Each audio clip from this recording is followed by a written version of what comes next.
Hello and welcome to Ryno's Ravens Review. Please like the video and subscribe to the channel.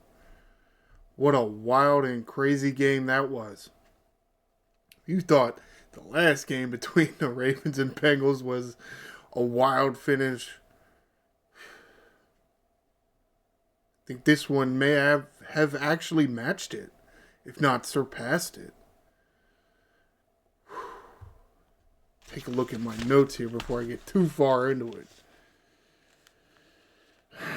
Again, last few moments. This one finished in regulation instead of, the Ravens driving down the field with a few seconds left, kicking the game-tying field goal, and then, getting the turnover in overtime and going down, and after you screwed it up in overtime.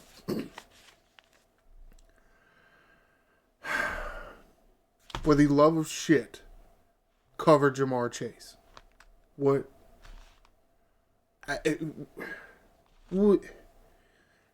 Just cover the guy with somebody other than a damn linebacker. Because, on one of the plays, big long play from Jamar Chase, you got Roquan covering him. I'm like, Roquan can't run with Jamar Chase. Ain't going to happen.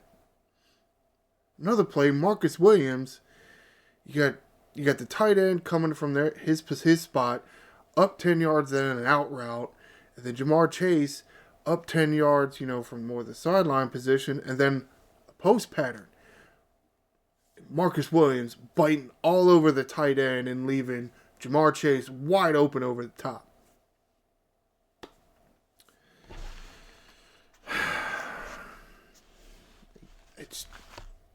I understand. Oh, that's a whole bunch of yards to give up to one wide receiver. But at the same time, compare Jamar Chase to the other wide receivers in the league. Where's Jamar Chase ranking? Well, to me it looks like between Justin Jefferson and Jamar Chase, they're the two best wide receivers in the league.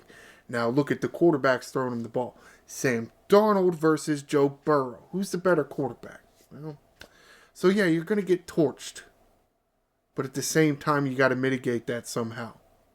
Double cover the guy. You can't single coverage the guy and be like, well, Okay, yeah, good job, dickheads. Harbaugh and the coaching staff wasting timeouts again. Feel like we had a few weeks where they were doing okay, and then they just kind of went to shit in this game. Challenging that whatever play that was in the first quarter. Was it on the first drive? And Al Michaels mentioning it on the broadcast is, well, it was going to be second down either way, so it's either second down from the 5-yard line or second down from the 2 or the 3-yard line. Like, is that really worth a challenge? No, but at the same time, if you win, you win, but again, a few yards. You wasted a timeout on a few yards. Oh, then a play or two later, Zach Orr and the defensive coaching staff can't get the right number of dudes out there. And then, late in the fourth quarter, can't get the play in on time. Got to call time. So that's 3 timeouts you wasted. 2 in the first half, 1 in the second half. The 2 in the first half, I think, really came back to bite you because the last drive of the half was in the Ravens' hand and they just ran out of time.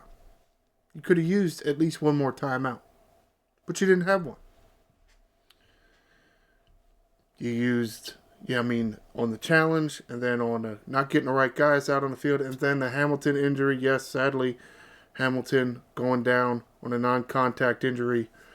It's like less than a minute left on the clock, so it charged the Ravens a timeout, which I don't necessarily agree with, but because Hamilton's going to probably spend some time on IR. We don't fully know the extent of the injury yet, but he didn't play again, and he was in street clothes and a walking boot, so kind of disappointing that you got to lose a timeout over that in a league that is supposedly worried about player safety. Oh, you're worried about player safety, but you're going to charge me a timeout. Doesn't sound like you're too worried about player safety, but oh, okay. Tylan Wallace, a big hero in this game. Again, in the all-purple uniforms. I was kind of wondering why he was getting as much playing time as it is. Because it's like, okay, well, they got Flowers and they got Bateman. And the guy Aguilar, to me, seemed like the number 3, though he's kind of fallen out of favor a bit. He doesn't have the kind of speed that Tylan Wallace has. So there is a difference there. They are a different archetype of a wide receiver. A new guy, Deontay Johnson, he was out there a few plays. And on one play that could have been a first down, a somewhat decent gain first down, 10, 15-yard pass play, he just falls down. So it's like, well, who you got next? Well, the next man is Tylan Wallace. And to a certain extent, the safety and the linebacker gave up on the play. The corner was out there covering him, and Tylan Wallace just breaks the tackle, and then the linebacker and the safety thought that was it. So they're out there kind of in the middle of the field, and then like, oh, shoot, he didn't get tackled. So they got to run over, and they just, because of that hesitation, they were not able to push Tylan Wallace out of bounds. If they were a yard or two closer, they probably would have gotten him, but they weren't. All right, I think that's it for my main notes. Get to some of the statistics here. As you can see, I'm on BaltimoreRavens.com. I didn't even mention the score yet. Baltimore Ravens 35, Cincinnati Bengals 34. Both scored the same number of touchdowns, except the Ravens were able to go for 2 and get it, which they had to because Justin Tucker missed an extra point. I mean, I feel like the world's coming to an end. I mean, Justin Tucker missed an extra point? Wow. So they were able to make that up. 5 touchdowns, you got your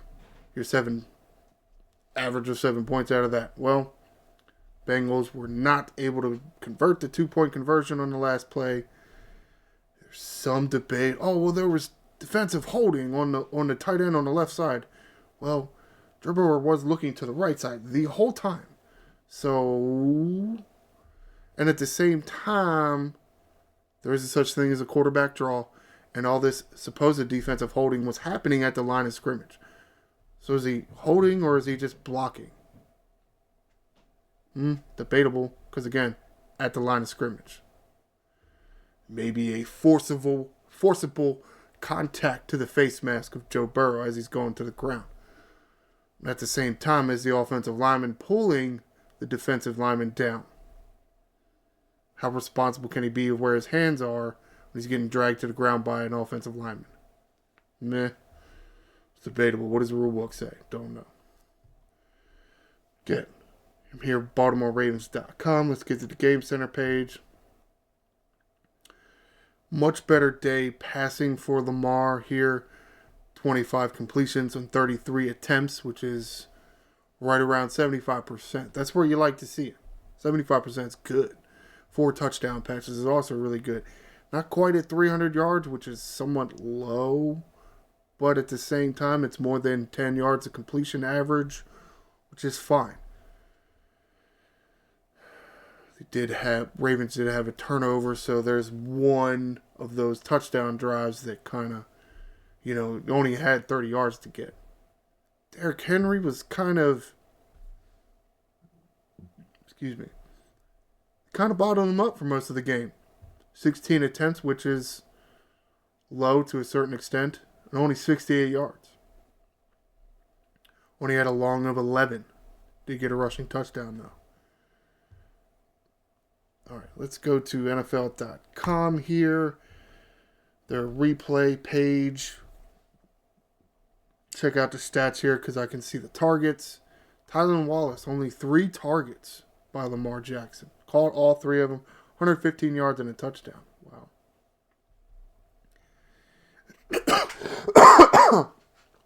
Excuse me. Again, hero of the game. The think the Ravens should consider wearing these all purples more often.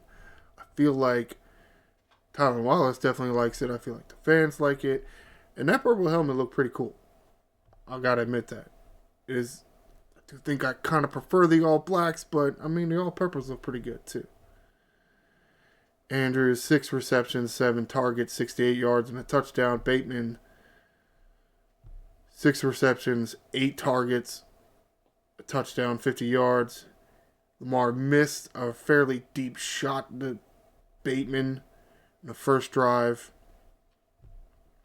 which you don't like to see. You don't want to see Cincinnati drive down the field, get a touchdown, and then the Ravens come out here and 3 and out. You don't want to see that on offense.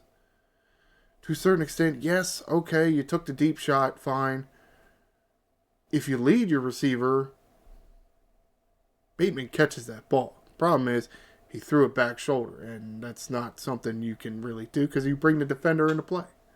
Bateman had at least 1 step, maybe even 2 steps on his man. Again, you didn't throw it out in front of him. You threw it behind him. Not good.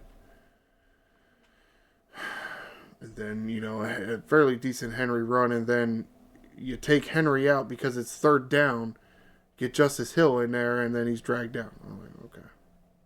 Well, that makes sense. Whatever. Justice Hill, 2 carries, -2 yards. Cincinnati definitely decided to stop the run this game.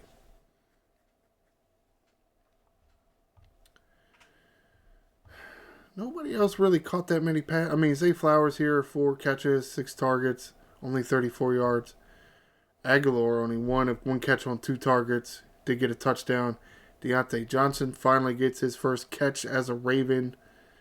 Again, he only 2 targets, the one where he fell down, and then the one that actually ended up ending the half. They caught it kind of around the numbers, tried to get out of bounds, but Zay Flowers couldn't get over there and get the block, and the guy ended up dragging him to the ground. So, disappointing. Kohler only 1 catch, Henry 1 catch, Justice Hill 2 catches, 0 yards. Again, Cincinnati definitely took the initiative and decided to beat up on the Ravens running backs. Not a lot of yards out of the running backs, which usually isn't the case. Did have a few forced fumbles here. Marlon Humphrey and Matabike forcing 2 fumbles. Only 1 recovered fumble, even though it's not mentioned here. Because Marlon definitely forced a fumble, which was one of the big momentum turning, if not the big momentum turning points of the game. And I think it was Roquan that came up with it. Can't remember now, actually. Where is it here? Yeah. Brown runs up the middle or over left guard. 4-yard Humphrey forcing a fumble, and Roquan Smith recovering. So, as much as I like the NFL.com page, you have a column here for recovery.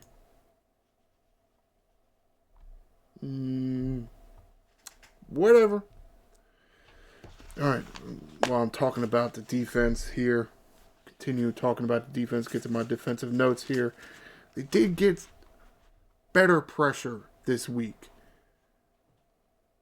Well, they didn't get that many sacks. They did get a few sacks, really, by one guy, Nnamdi Matabike, 3 sacks. Nobody else got a sack, which is odd. Though several came close because, yes, I do feel like the Ravens front was able to get better pressure on the quarterback. At the same time, Joe Burrow, a lot more slipperier than he probably gets credit for. You don't think of Joe Burrow and somebody that can slide and slip around in the pocket, but he can. Way too many defensive holdings and or pass interferences. Way too many. I mean, some of them were, for the most part, I think most of them were like egregiously like, yeah, that's pass interference. Yeah, that's holding. Come on, man. But at the same time, the one was it the first? It was on the first drive, right? Stevens in the end zone. Yeah, and they called that, and which would have been what?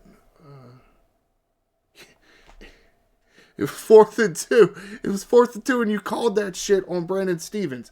I know everything we want to say about Brandon Stevens. He actually had a fairly good game. He almost got an interception, which is odd because, yeah, he actually got his head around. Holy shit. But at the same time, they called his holding on him, and I'm looking at him, I'm like, dude, man, Jamar Chase just put his hand on Stevens' face mask and pushed him off. Pushed him the opposite way. I'm like, that's a push-off. How is that not a push-off? Like, if you're going to call holding on Stevens, can you not call push-off on Chase too? No, apparently not. Because, well, you didn't want Cincinnati to go not 4 and out. You didn't want to turn over on downs. You wanted Cincinnati to score the ball there. Score a touchdown there, which they did, of course. Very next play, because they only needed 1 yard. Like, come on, man. Yeah. Okay, fine. Stevens held the guy. Fine. Still offensive pass interference. I mean, you're not allowed to put your hand on that guy's face mask and shove him in the other direction. No, you're not allowed to do that. I think people forget. Commentators, referees, I think everybody forgets that the defender has as much a right to the football as the wide receiver. So while, sure, maybe it's pass interference on holding, on the defense, and you got to throw it, but you know what?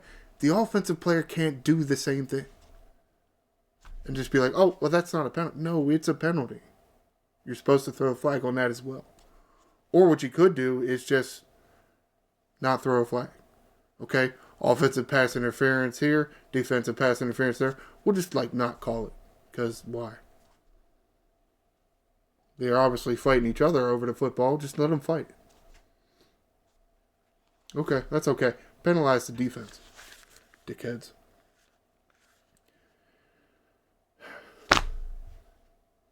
Defense did have several key drops. Yes, they gave up a bunch of yards to Jamar Chase. A bunch. Over 250. But as you can see here, yeah, on that first drive, they would have had a stop if the referees didn't just give the Bengals a touchdown. Turnover on downs here. Punt. Yeah, give up a touchdown here. But, forced fumble, a punt, making Cincinnati punt there. Which, come on, in this high-powered of an offense that Cincinnati has, yeah, okay, they were minus T. Higgins, but you know what, Jamar Chase is still good. Joe Burrow's still a good quarterback. Gesicki, I can't remember who their other tight end is. They're halfway decent, and if anything, they play a lot better because Jamar Chase is out there as well. And you have a good quarterback like a Joe Burrow. You're going to give up a lot of passing yards. You're going to give up a lot of passing yards. You just are.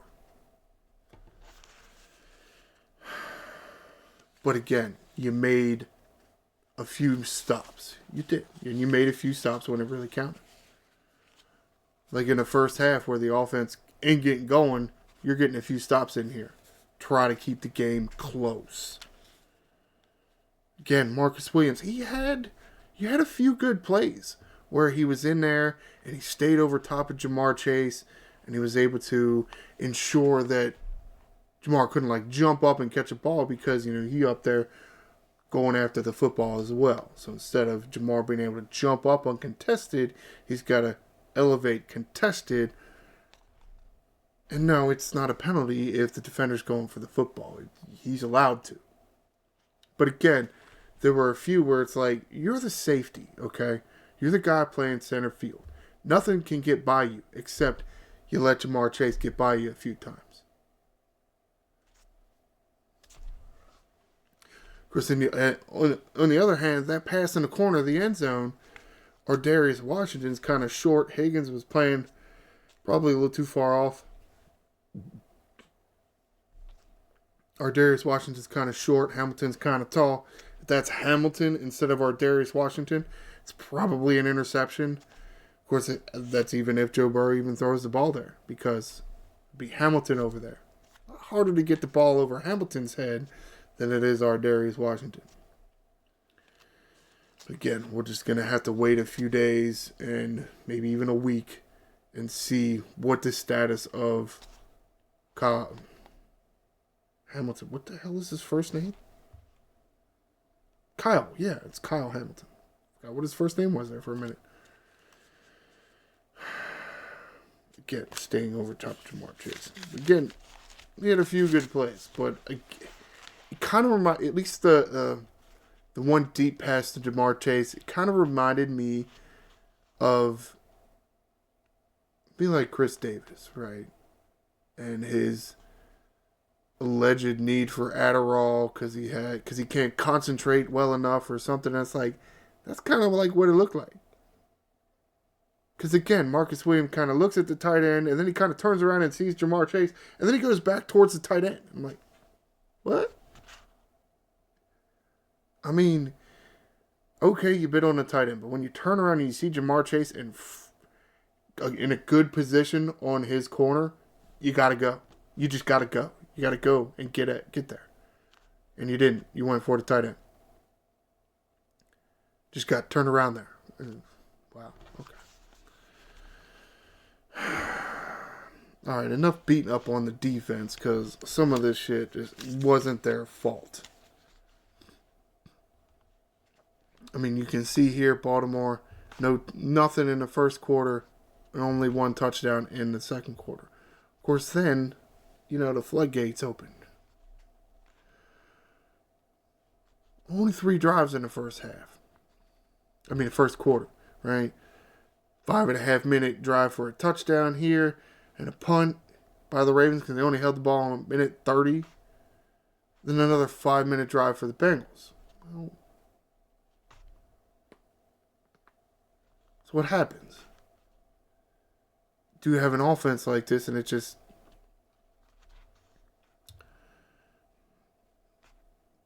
controlling the time of possession? Not something we like seeing in the first half when it's not the Ravens. Maybe don't screw up your first possession and it doesn't go down like that. Of course, then it got a little better here. Again, can the offense do something in the first half? I feel like we've seen several games this year where, or in even the past few years, where the offense in the first half just comes out kicking everybody's ass, and they're scoring touchdowns all over the place, and then the second half comes around and they're flat. They can't do anything. Now it's like opposite, right? They're flat in the first half, can't do anything, and then they turn it on in the second half. Have we ever seen this offense play a full game of football? And at the same time, when they don't come out flat or completely flat at the end of the game and they're scoring points, then we see all the backups in there. So no, we have not seen a Lamar Jackson-led offense play a full game of football in a long time. If ever, really. Because I feel like when they get up big, they have a tendency to take them out of the game. Which, it's fine. That's fine. But, come on, man. Start to finish, man. Start to finish. Again, Lamar missed that deep shot. Way too many 3-and-outs. Way too many 3-and-outs, especially at the start of the game. Look, 3-and-out here. Okay, they got a touchdown. 3-and-out here. 3-and-out here. That's 2 3-and-outs in the first half. And then, to start the second half, 3-and-out. Or, well, not necessarily a 3-and-out. They ran 6 plays. I mean, a kickoff and then a penalty, 1-yard run, incomplete pass, then 11-yard. Well, actually, that was a 3-and-out, technically. It's 6 plays because the kickoff is counted in there and the penalty was counted in there. Falele holding. And then again, 1-yard run, incomplete, and 11. It was 4th and 8, you punt. Just technically not a 3-and-out, but it's a 3-and-out. You know? You never got a first down. So that's, I added it up actually. What? 3 in the first half, 1 to start the second half. That's 4. And then the end the half, which I guess technically, well, they got a first down, at least one first down. They did. But you ran out of time because you only had 30 seconds. Again, where'd the timeouts go? You could have got a field goal, at least, I feel like. You started on your own 30, you gained 23 yards. So you're on the Cincinnati 47. But you ran out of time. Well, because you didn't have any timeouts. You had none. None. That's okay. The timeouts in the first half are less valuable. But at the same time, especially if you're getting the ball to start the second half, that swing, even let's say getting a field goal to end the first half, and then you get the ball, you have an opportunity to get another score. That can be crucial to a game. It can be. It can be crucial to helping your team win, or at least having it be competitive and you being in position to maybe get a win at the end of the game. But you mismanaged your timeouts. And you came out flat.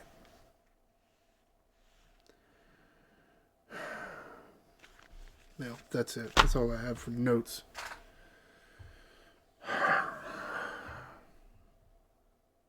Very weird game. But at the same, I feel like it's just not, these aren't the kind of games I'm used to. Definitely a change in the dynamic of the Baltimore Ravens. To a certain extent, it's because that's the way the league wants to go. League loves games like this because, especially in a primetime game, because that's more fans tuning in and fans not tuning out because it's a blowout game, or the game is uninteresting because nobody's scoring. Lots of scores, lots of fans paying attention. Well, that's why, some of these rules are the way they are, the way they want to call pass interference and defensive holding. But still, you do like that Lamar Jackson can rally the troops and get everybody righted and come up big with the big scores to close out a game. But you really want them to start off better. They're not starting off better now. I mean, at first they weren't finishing well. Now they're not starting off well. Again, pick your poison offense. All right, we'll wrap this up here. Let's get to the logistical shit. The Steelers. It's Steelers week, I guess. And it's going to be a long Steelers week because it's Friday. The rest of the teams have not played week 10 yet. So Steelers week 11. A week from Sunday. It is Sunday, right? Yes, it is a Sunday game. Ravens will be going to Pittsburgh to play the Steelers at Acrisure Stadium? Okay. It'll be a very tough matchup, especially, we don't know Kyle Hamilton. He's got 10 days of rest up. Possibly. Hope so. Cross your fingers. So while that will do it for this edition of Ryno's Ravens Review, please stay tuned for the next edition of Ryno's Ravens Preview, which will be, we'll go with Saturday the 16th, just ahead of the Baltimore Ravens at Pittsburgh Steelers. Please like the video and subscribe to the channel. I am the Angry Ryno. Fly Ravens, fly.